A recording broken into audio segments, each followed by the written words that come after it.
আবিষ্কারক? এই উত্তরটা আপনি মনে রাখবেন। তাকে পরে প্রশ্ন করেন যে আমাদের এই বিশ্বজগৎ কিভাবে সৃষ্টি হয়েছিল।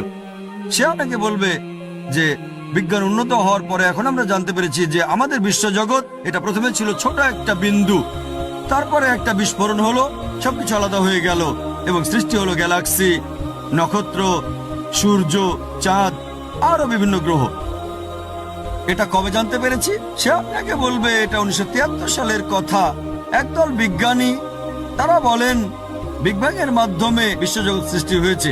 আপনি তাকে বলবেন বিজ্ঞান যে জিনিসটা জানতে পেরেছে মাত্র 35-36 বছর আগে, পবিত্র কোরআন সেটা বলেছে 1400 বছর আগে। সূরা আম্বিয়া অধ্যায় নম্বর 21 আয়াত 30 বলা হয়েছে, আওয়ালাম ইয়ারাল্লাযিনা কাফারু অবিশ্বাসীরা কি দেখে না আন্না সামাওয়াতি ওয়াল আরদা কানাত রাতকান সাকনাহুমা। আকাশমণ্ডলী ও পৃথিবী মিশেছিল, আমি তাদের আলাদা করে দিলাম। পবিত্র কোরআনে 1400 বছর আগে কে এই কথাগুলো বলতে পারেন?